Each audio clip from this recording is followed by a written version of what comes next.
রাতের অন্ধকারে ইরানের পারমাণবিক যে 3টা স্থাপনা, সেখানে 18 ঘন্টা বোমারু বিমানগুলো আকাশপথে যাত্রা করে তারা বোমা হামলা চালিয়েছে।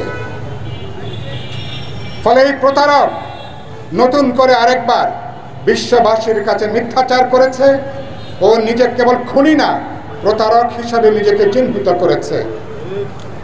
এবং এরপরে ইরান তারা আরব বিশ্বে তাদের যে বিভিন্ন সামরিক স্থাপনায় 40 থেকে 50 হাজার সেনা মোতায়েন রয়েছে। আরব দুনিয়ার বিভিন্ন দেশে বিভিন্ন প্রান্তে সামরিক স্থাপনা রয়েছে, সামরিক ঘাঁটি রয়েছে। সেখানে ইরানের রেভলিউশনারি যে কমান্ডাররা, ইরানের বিপ্লবী যোদ্ধারা, তারা এরপরে সেখানে টার্গেট করে ঘোষণা দিয়েই তারা সেখানে ক্ষেপণাস্ত্র তারা নিক্ষেপ করেছে। এবং তারা বলেছে মার্কিন যুক্তরাষ্ট্র ইরানের সাথে তার তো ভৌগোলিক দূরত্ব 8 থেকে 10,000 কিলোমিটার, তার সাথে তার ভৌগোলিক কোনো সংকট নাই। ইরানের অপরাধ কি? ইরানের নাকি পারমাণবিক অস্ত্র আছে, ইরান পারমাণবিক অস্ত্র তৈরি করতে চায়। আমি জিজ্ঞেস করতে চাই, মার্কিন যুক্তরাষ্ট্র তারা যদি পারমাণবিক অস্ত্রের যদি মজুদ গড়ে তুলতে পারে, করোনার পর থেকে মার্কিন যুক্তরাষ্ট্র পাল্লা দিয়ে, চীন এবং রাশিয়ার সাথে পাল্লা দিয়ে পারমাণবিক অস্ত্রের মজুদ তারা গড়ে তুলেছে। এবং তাহলে আরব বিশ্বে মার্কিন সাম্রাজ্যবাদের প্রধান, যাকে বলে সাম্রাজ্যবাদের আউটপোস্ট হিসাবে পরিচিত ইসরায়েল, বর্ণবাদ ইসরায়েল যদি পারমাণবিক ক্ষমতাধর রাষ্ট্র হতে পারে, তাহলে ইরান কেন পারমাণবিক শক্তি বৃদ্ধি করতে পারবে না? ইরান কেন পারমাণবিক শক্তি তারা অর্জন করতে পারবে না? আমরা এটার কোনো ব্যাখ্যা নাই, কোনো যুক্তি নাই। কারণটা কি? গোটা মার্কিন প্রশাসন আরব দুনিয়াকে ইতিমধ্যে তারা, আপনারা জানেন, তারা ভেড়া বানিয়ে ফেলেছে। আরব দুনিয়াকে তারা ভাগ করে ফেলেছে, বিভক্ত করে ফেলেছে একে একে। ফলে আরব দুনিয়া বলতে যেটা ছিল, এটাকে তারা খণ্ড বিখণ্ড তারা করে ফেলেছে। এবং আরব লীগ এখন কোনো কার্যকারী নাই। ওয়াইসি নামে যে সংস্থা ছিল, সেটাও এখন বসে বসে আঙ্গুল চষে। এত বড় গণহত্যা, এত বড় অপরাধ, ঠান্ডা মাথায় যেখানে অপরাধ সংগঠিত হচ্ছে, গণহত্যা সংগঠিত হচ্ছে, যেখানে গণহত্যার জন্যে আন্তর্জাতিক ট্রাইব্যুনাল ইসরায়েলের নেতানিয়াহুকে যুদ্ধ অপরাধী হিসাবে চিহ্নিত করেছে, তার বিরুদ্ধে আরব দুনিয়া এক হতে পারে নাই। ঘরের শত্রু নাকি বিভীষণ। মার্কিন সাম্রাজ্যবাদ প্রত্যেকটা আরব দুনিয়া দেশের সাথে আলাদা আলাদাভাবে তারা ডিল করে, এবং আরব দুনিয়ার অধিকাংশ দেশে যেখানে কোনো গণতান্ত্রিক কোনো শাসন নাই, রাজতন্ত্রকে সমর্থন জুগিয়ে আসছে মার্কিন সাম্রাজ্যবাদ এবং মার্কিনী পশ্চিমী সাম্রাজ্যবাদী দুনিয়া, আপনারা জানেন।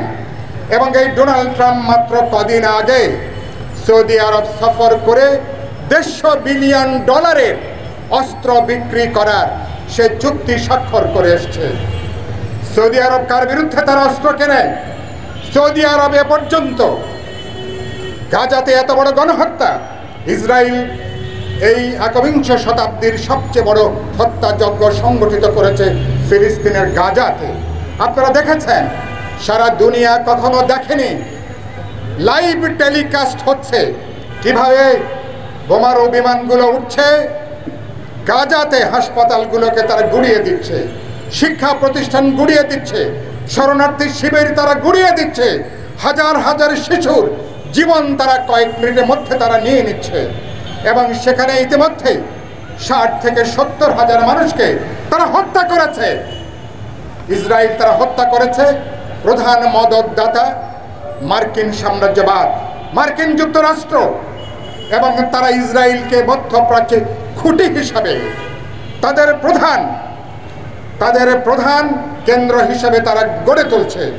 লক্ষ্যটা আরব দুনিয়ার যে তেল সম্পদ তার উপরে নিয়ন্ত্রণ প্রতিষ্ঠা করা। গোটা আরব দুনিয়াতে রাজনৈতিক কর্তৃত্ব, সামরিক কর্তৃত্ব, অর্থনৈতিক কর্তৃত্ব প্রতিষ্ঠা করা। সে কারণের জন্য আপনি খেয়াল করবেন আরব দুনিয়া যাতে একত্রিত হতে না পারে, ওই যে ডিভাইড অ্যান্ড রুল, ভাগ করো এবং শাসন করো, সেই কৌশল অবলম্বন করে এখন ইসরায়েলকে তারা লেলিয়ে দিয়েছে ফিলিস্তিনের বিরুদ্ধে। ইতিমধ্যে গাজার তারা তামায় পরিণত করেছে এবং ইতিমধ্যে 2.5 থেকে 3 লক্ষ নারী পুরুষ গুরুতরভাবে তারা পঙ্গু হয়ে গেছে। সারা জীবন এই শিশু নারীরা আর পুরুষরা তারা কখনো হাঁটতে পারবে না, সোজা হয়ে তারা কখনো দাঁড়াতে পারবে না।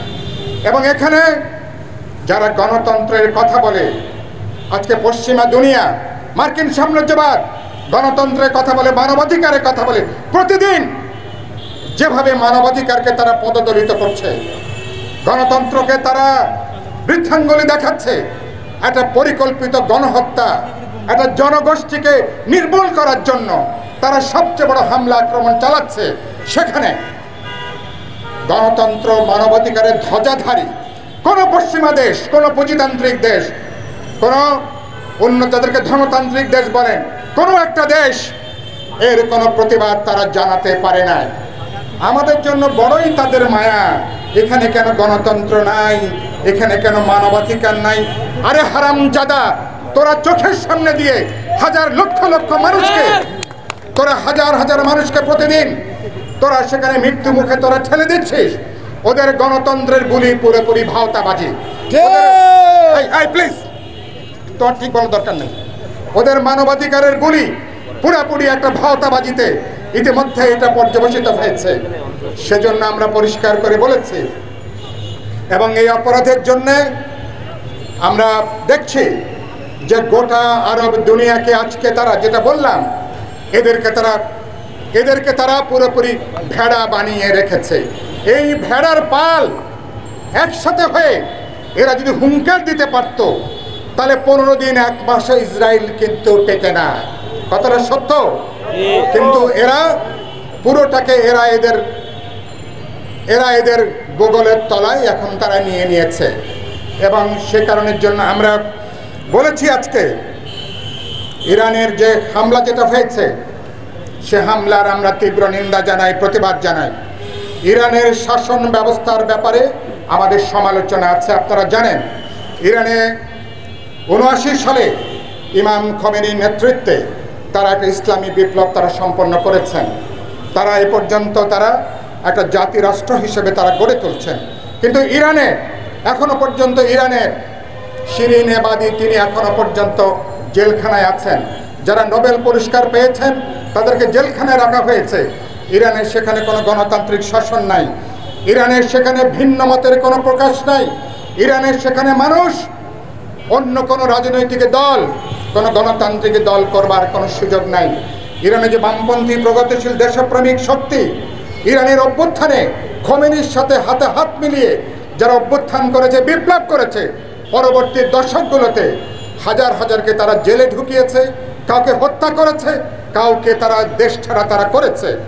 ইরানের এই শাসন ব্যবস্থা নিয়ে আমাদের সমালোচনা আছে, আমাদের আপত্তি আছে, আমরা সমালোচনা করেছি, এটা সত্য। কিন্তু একই সাথে ইরান একটা স্বাধীন সার্বভৌম দেশ।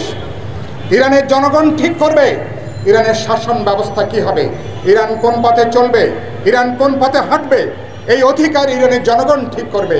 কিন্তু আজকে ডোনাল্ড ট্রাম্প তারা ইরানে পরমাণু অস্ত্র আছে বলে একটা স্বাধীন সার্বভৌম দেশকে 21 শতাব্দী তারা হামলা করবে, বোমা দিয়ে গুড়িয়ে দেবে, এটা কোনোভাবে আমরা গ্রহণ করতে পারি না। সুতরাং আমরা তার নিন্দা জানাই, তার প্রতিবাদ জানাই। প্রত্যেক দেশের নিজের সিদ্ধান্ত নেবার ক্ষমতা আছে, নিজের জনগণ সার্বভৌম, নিজের জনগণ ঠিক করবে কোন ধরনের শাসন ব্যবস্থা তারা বেছে নেবে, কোন পথে তারা হাঁটবে, কোন পথে তারা যাবে। আমরা বলেছি যদি এটা হয় তাহলে তো যে কোনো দেশ যদি মনে করে, এবং একইভাবে আপনারা জানেন এই মার্কিন প্রশাসন যখন আমেরিকার প্রেসিডেন্ট ছিল, সাদ্দাম হোসেনের কাছে মানব বিধ্বংসী অস্ত্র আছে এই কথা বলে ইরাকে তারা আগ্রাসন করেছে, ইরাক তারা দখল করে নিয়েছিল। পরে দেখা গেছে ইরাকে মানব বিধ্বংসী কোনো অস্ত্র সেখানে পাওয়া যায়নি। সাদ্দাম হোসেনকে তারা গ্রেপ্তার করেছে, জেলে নিয়েছে, পরে একটা তামাশার বিচার করে তাকে তারা ফাঁসিতে তারা ঝুলিয়েছিল, নিশ্চয়ই আপনাদের মনে আছে। এবং ইরানের পরে ইরাক একমাত্র আরব দুনিয়ার বুকে স্বাধীনভাবে তারা দাঁড়ানোর চেষ্টা করেছিল। এরা এটাকে বলে প্রিএমটিভ অ্যাটাক, যে আপনি আমাকে আক্রমণ করতে পারেন, এটা যদি আমি মনে করি তাহলে আপনাকে অগ্রিম আমি হামলা করব, আক্রমণ করব, আপনাকে আমি মাটির সাথে মিশিয়ে দেব। এটা হলো বর্বর আইন, এটা বর্বর যুগের কথা। এটা কোনো সভ্য আধুনিক যুগ এই ধরনের নীতিকে গ্রহণ করতে পারে না।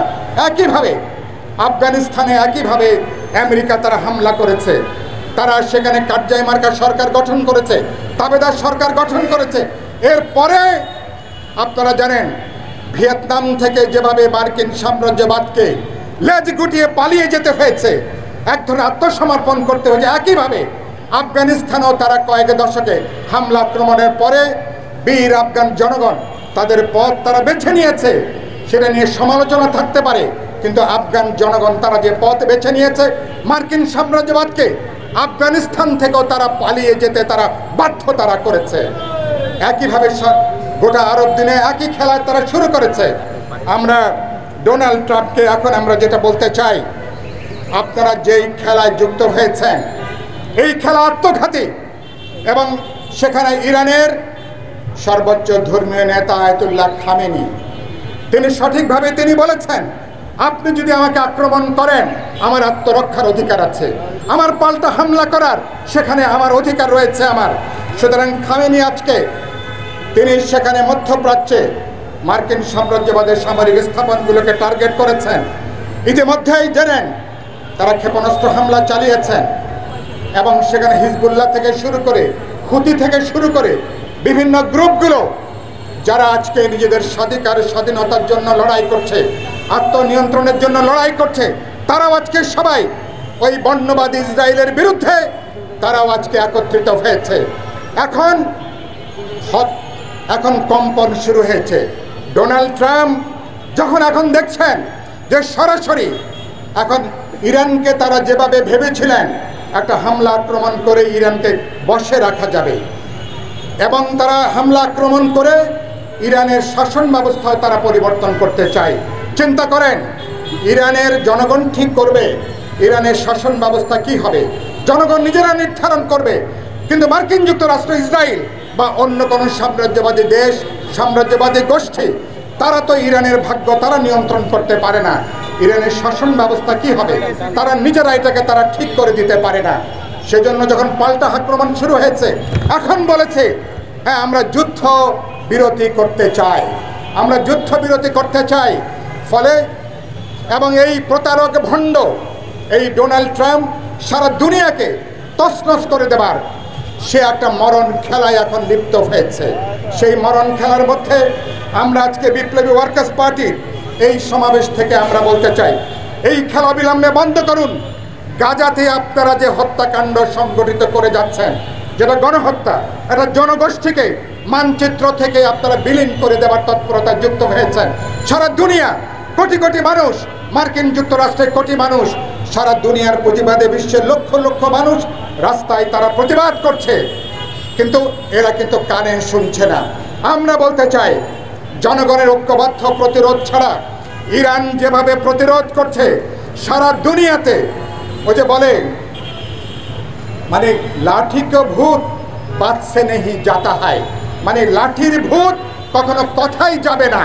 সুতরাং যেই রোগের যেই দাওয়াই, যে অসুখের যে দাওয়াই, সুতরাং আজকে তারা যেভাবে তারা হামলা আক্রমণ করছে জনগণের, আজকে আরব বিশ্বের জনগণ, গাজার মানুষ, ইরানের মানুষ, সারা দুনিয়ার শান্তিকামী মানুষ আজকে একটা সত্তা দ্বারা দাঁড়িয়েছে, লক্ষ্যটা স্বাধীনতার সার্বভৌমত্ব, নিজেদের অধিকার মর্যাদা প্রতিষ্ঠা করা।